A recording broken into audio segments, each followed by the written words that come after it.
கண்ணுக்கு தெரியாது. அப்போ கண்களை மூலமாக கரணத்தை நாம் கட்டுப்படுத்த வேண்டும், கரணத்தின் மூலமாக கண்களை கட்டுப்படுத்த வேண்டும். இதுதான் அந்த கரண ஒழுக்கம் இந்திரிய ஒழுக்கத்தினுடைய ஒரு லிங்க்கு. கண்ணை பார்க்கணும், கண்ணை முதல்ல அடக்கணும், அதுக்கப்புறம் தான் மனம் அடங்கும். கண் போகிற இடத்துல தான் மனம் போகும், மனம் போகிற இடத்துல தான் கண்ணு போகும். கண்ணு தனியாக போகாது, மனமும் தனியாக போகாது. இது ரெண்டுக்கு லிங்க் இருக்குது. நீங்கள் மனதை ஒரு இடத்துக்கு கொண்டு போயிட்டீங்கன்னா கண்ணு அங்கே ஆட்டோமேட்டிக்காக போயிடும்.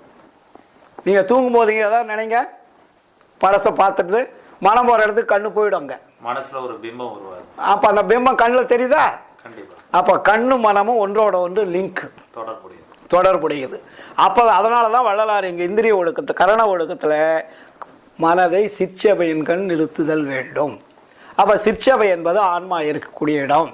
அந்த ஆன்மா இருக்கக்கூடிய இடத்தில் பார்க்க முடியாது. அதனால் நமக்கு புறத்தில் என்ன வச்சார்? ஒரு விளக்க வச்சார். அப்போ விளக்குக்கு நம்ம என்ன பண்ணணும்? இடைவிடாது நமக்கு நேரம் கிடைக்கும் போது அந்த ஜோதியை நாம் தொடர்பு கொண்டு பார்த்து கொண்டே இருக்கணும். அதான் நமக்கு வேலை. அப்போ அந்த ஜோதி உங்கள் கண்ணு அங்கே ஜோதியில் பார்க்கன்னா மனம் தானா அந்த இடத்துல தான் நிற்கும், வேற எங்கேயும் போகாது. ஏன்னா கண்ணு ஒன்றை பார்க்குது, கண்ணு பார்க்கும்போது மனம் போகாது. புரியுதுங்களா நான் சொல்கிறது? ஆமாம், கண்ணு எதை பார்க்கின்றதோ அதனுடைய இடத்திற்கு மனமும் சென்றுவிடும். அதனால் கரண ஒழுக்கத்தில் வள்ளலார் மிகவும் வலியுறுத்தியது, ஒரு ஜோதியை உங்கள் கண்கள் பார்த்து கொண்டிருந்தால் மனம் அந்த இடத்தில் சென்றுவிடும். கண்ணை மூடிக்கிட்டு பண்ணக்கூடாது. இப்போ ஜோதியை வச்சுட்டு நீ கண்ணை மூடிக்கிட்டு பண்ணினா பழைய குப்பைகள் தான் வரும், பழைய நிலவுகள் தான் வரும். இப்போ நிறைய பேர் சன்மார்க்க சங்கங்களில் ஜோதி வச்சுருவாங்க, தியானம் சொல்கிறேன் ஒரு 2 நிமிஷம் 3 நிமிஷம் பண்ண கண்ணை முடிங்கன்னுவாங்க. அது அறியாமை. ஜோதி எதுக்கு வச்சார் வள்ளலார்? பார்ப்பதற்கு தான் வச்சார்.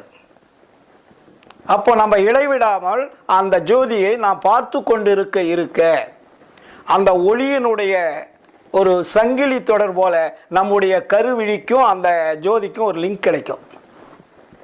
ஒரு லிங்க், அது ஒரு மின்னல் மாதிரி வரும். நீங்கள் பார்த்து பாருங்க, தெரியும் உங்களுக்கு.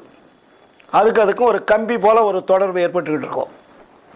அந்த தொடர்பு ஏற்பட்டால் தான் உங்கள் கண்ணு அந்த ஒளியை நேராக பார்க்குதுன்னு அர்த்தம்.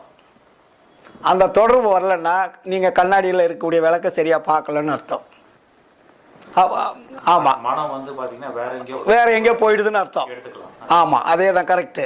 அப்போது அந்த ஜோதியை இடைவிடாமல் நீங்கள் பார்த்து கொண்டு இருக்கின்ற பொழுது அந்த கண்ணுக்கும் அந்த ஒளிக்கும் ஒரு நீண்ட